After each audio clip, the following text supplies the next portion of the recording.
आज हमारे बीच में एक बहुत मेधावी छात्र है जिनका नाम निकुंज है। और ये हुआ के लिए भी बहुत बड़ी बात है कि इस तरह के स्टूडेंट्स जो अपने परिवार के लिए तो रोल मॉडल है ही, अपनी फैमिली के लिए भी हैं, मतलब फैमिली परिवार अपने पूरे खानदान के लिए भी हैं, और अपने मोहल्ले के लिए भी हैं, और अपनी डिस्ट्रिक्ट के लिए भी हैं, और अपनी स्टेट के लिए भी हैं। और आई एम श्योर कि इस तरह के जो मेधावी छात्र हैं निकुंज जैसे, और ये देश का नाम भी रोशन करेंगे आने वाले समय के अंदर।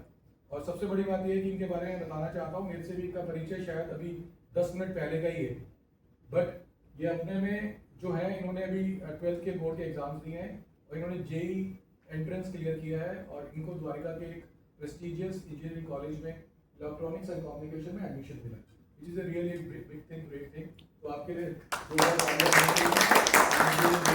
तो मैं बस ये जानना चाहता हूँ निकुंज, आपको एक इंजीनियर बनने की इंस्पिरेशन कहाँ से मिली? क्योंकि मैं भी एक इलेक्ट्रिकल इंजीनियर हूँ और मुझे पता है इंजीनियर की क्या वैल्यू होती है खुद के लिए, और फिर समाज तो उसकी वैल्यू डिसाइड कर ही देता है।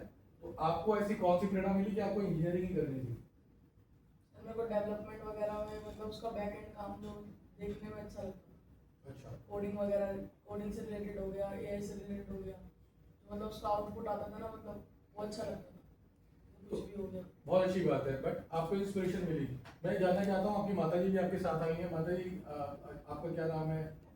कविता है, और कविता जी के बारे में बताना चाहता हूँ। इनकी जो बैकग्राउंड है ये अभी खुद ही बताएंगी कि what is her background, but ये अपने में बहुत ज़्यादा अमीर है, रिच है। किस सेंस में? ये समाज के एनजीओ का काम करती हैं, विद्या भारती के स्कूल्स के साथ ये टीचर का रोल प्ले करती हैं। उसके अलावा ये इनका अपना यूट्यूब चैनल है जिसपे इनके अपने 700-800 फॉलोअर्स हैं। यानी ये समाज को भी कोई ना कोई डायरेक्शन देना चाहती हैं, जैसी डायरेक्शन इन्होंने अपने बेटे को दी है। इनके 2 बच्चे हैं। छोटा वाला बेटा यूपीएससी करना चाहता है, यूपीएससी के ड्रीम से उनके, और बड़े वाले के इंजीनियर बनने के ड्रीम से, जैसे उसने बताया, और वो सार्थक हो रहे हैं, क्योंकि जेई करना अपने में एक बहुत बड़ी बात है। और आज हमारे बीच में निकुंज हैं, तो मैं साथ में निकुंज आपसे ये भी जानना चाहता हूँ कि आपकी दिनचर्या क्या रहती है, या क्या रहती थी जब आपने किया, और आगे आपको क्या लगता है कि आगे क्या होने वाला है, कब से आपका बैच स्टार्ट हो रहा है, और आपकी पूरा जो रूटीन था 24 घंटे आप कैसे स्पेंड करते थे, एक ब्रीफ में थोड़ा सा। तो सबसे पहले मैं सुबह उठ के मतलब ब्रेकफास्ट वगैरह करके, कितने बजे उठते थे आप? 7 से 8 बजे। 7 से 8 बजे। बहुत 7 से 8 उठ के सर 9 से 10 के बीच में सर लाइब्रेरी चला जाता था। अच्छा, लाइब्रेरी जाके पढ़ते थे आप? कहाँ थी लाइब्रेरी आपकी? सर मेरे घर के पास में, कहाँ रहते हो आप? रघुवीर नगर में, रघुवीर नगर। अच्छा, वेस्ट दिल्ली में किस्सा है रघुवीर नगर? रजौरी गार्डन के पास। रजौरी गार्डन। तो आप सुबह 9 से 10 बजे वहाँ निकल जाते थे? लाइब्रेरी निकल जाता था। अच्छा, वहाँ पे सुबह पहले लेक्चर्स लेता था। लाइब्रेरी का क्या नाम है? लाइब्रेरी का नाम है रिया ग्रुप्स नाम से है। रिया ग्रुप्स? प्राइवेट है। Private library. हाँ। तो उनकी भी फीस होती है लाइब्रेरी की? उसकी फीस थी। अच्छा, हाँ। तो फिर सर लाइब्रेरी जाता था तो लेक्चर वगैरह लेता था, पहले क्लासेस होती है नॉर्मल। मैंने ऑनलाइन बैच था ना, तो मैंने ले रखा था टेलीग्राम से। अच्छा। हाँ टेलीग्राम नहीं पता है आपको? हाँ सर। इतना समय निकाल लेते थे, डिजिटल की चीज़ें आपको सब पता है, और उसके बाद आप पढ़ाई भी कर लेते थे और सब चीज़ें कर सर लेते मतलब पहले ही बैच का ही देखा था ना, टेलीग्राम वगैरह से निकाल के। हाँ, बैच निकाले सर, सुबह लेक्चर देखता था, फिर दोपहर में खाना खाने आ जाता था 1 से 2 के बीच में। ओके। फिर थोड़ी देर बाद वापस लाइब्रेरी चला जाता था, फिर 7 से 8 9 बजे के आसपास घर आता था, फिर सो जाता था। कितने बजे आप सो जाते थे? 9 10 के आसपास। घर वालों को कितना समय देते थे? मम्मी पापा को, छोटे भाई को? जब खाना वगैरह खाने आता था सर बैठता था जाके। ओके। तो आप सबने सुना कि ये निकुंज जी की दिनचर्या रही है। इन्होंने पूरा डिसिप्लिन वे में प्लान अपना बना रखा था पहले से ही। सुबह 7 से 8 बजे उठना, फिर ब्रेकफास्ट करके लाइब्रेरी जाना, फिर घर पे आके खाना खाना। तो ये आपको लगता है बाहर का खाना खाना ज़्यादा अच्छा होता है, घर का ज़्यादा अच्छा होता है? घर का सही होता है सर। उसके क्या फ़ायदे हैं? घर का खाना खाने हाँ। का सर फायदे क्या है? फायदे क्या है घर का खाना खाने के? तो बता नहीं पाता। बीमार नहीं होते। बीमार नहीं होते? और स्विगी जोमेटो से भी लोग ऑर्डर प्लेस करते हैं? हाइजीन हो गया सर। अच्छा, या पेपर लीक हो रहा है धीरे-धीरे। बट एनीवेज, तो कहीं ना कहीं वो चीज़ें इंपॉर्टेंट रही होंगी, क्योंकि घर के खाने में जो है हर चीज़ की शुद्धता इंश्योर हो जाती है, प्लस हमें टेस्ट होता है। माँ के हाथ से खाने की तो बात ही अलग होती है, प्लस साथ में सेविंग भी होती है। क्यों पैसा लगाना? बाहर की चीज़ें हमेशा एक्सपेंसिव है, पता नहीं कब का बना हुआ है, क्या है वो। अच्छा, उसके बाद अब आपके क्या प्लान्स है? इंजीनियरिंग आपने कैसे करनी है, कैसे स्कोर करना है? कोई टारगेट बनाया है कि अपने कॉलेज का नाम रोशन करना है इलेक्ट्रॉनिक्स एंड कम्युनिकेशन में हर साल कुछ सर अभी करना है? एक्चुअली ना ईसी मेरे फर्स्ट राउंड में ब्रांच है, वो आगे जाके अपग्रेड हो सकती है, आईटी मिल जाएगी मेरे को। आईटी में हाँ तो टेक में आगे कुछ करता आपको हूँ। लगता है एआई के आने के बाद कहीं ना कहीं आईटी इंडस्ट्री इफेक्ट करेगी? आप तो उसके लिए जा रहे हो आगे। सर एआई वगैरह के बारे में सीखूंगा ना साथ के साथ। अभी आप यूज करते हो ये? एआई यूज करता हूँ। कौन कौन से आप एप्लीकेशन यूज करते हो? ग्रॉक वगैरह हो गया, अच्छा, एलएलएम आता है। कब से यूज कर रहे हो आप? ग्रॉक सर ग्रॉक तो पहले से ही करता हूँ, जैसे शॉर्ट नोट्स का कितना टाइम हो गया? बनाना हो गया 6-7 महीने। 12th में कितने मार्क्स आए थे आपके? क्या 12th में 84%। 84%। और आपके 10th में कितने परसेंट मार्क्स थे? सर 10th में मेरे 76। 10th आपने कौन से स्कूल से किया? सरस्वती बाल में। तो देखिए, सरस्वती बाल मंदिर एक ऐसी संस्था है जो कि इंडिया में 50,000 प्लस स्कूल्स रखती है और वर्ल्ड की ऐसी ऑर्गेनाइजेशन है जहाँ 14 लाख बच्चा पढ़ता है और किसी भी सरकारी एड के बिना पढ़ता है, किसी गवर्नमेंट से उसकी फंडिंग नहीं है। और 4 से 5 लाख टीचर्स उस संस्था के अंदर पढ़ते हैं और जो विकास उन स्कूलों से होता है वो शायद और स्कूलों से मुझे नहीं लगता होता होगा। मैं आज 50 साल का हो गया हूँ और निकुंज और मेरे बीच में 2 चीज़ें कॉमन हैं। पहली ये, हम दोनों इंजीनियर हैं।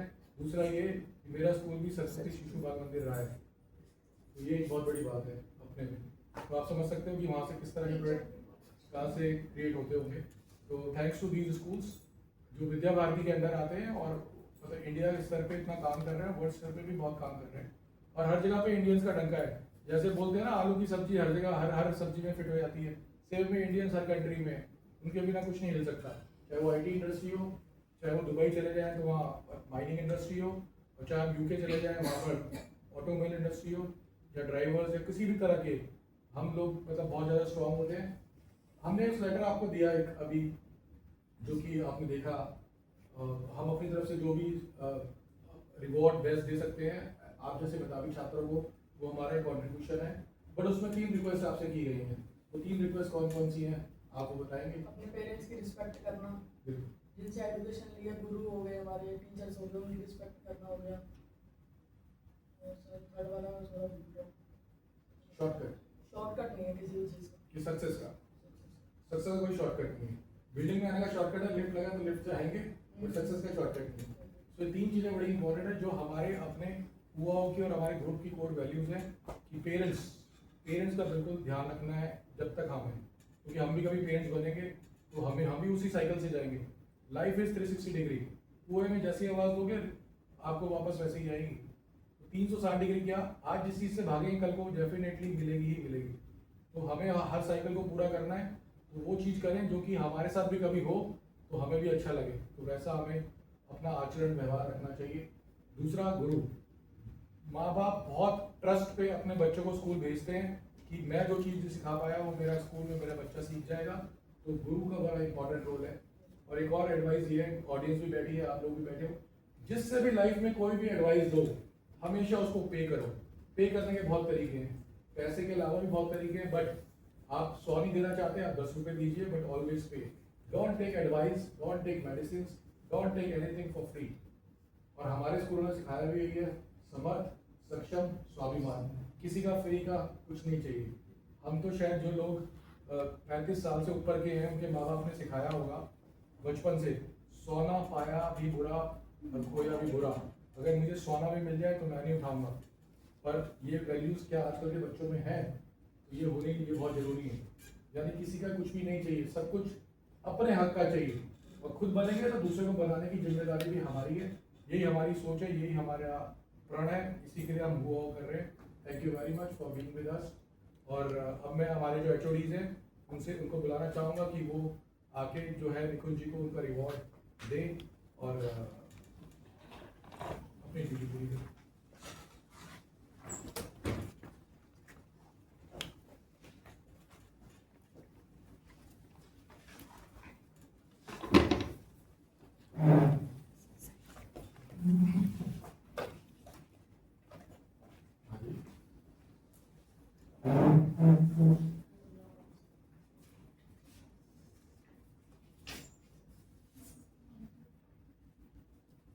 ये आपके लिए हुआ की तरफ से प्राइस है 41,000 रुपीज़, और हम चाहते हैं कि जब आप बड़े हो जाओ तो इसके पीछे और 4, 6, 10 जीरो लग जाए तो मज़ा आएगा। Thank you.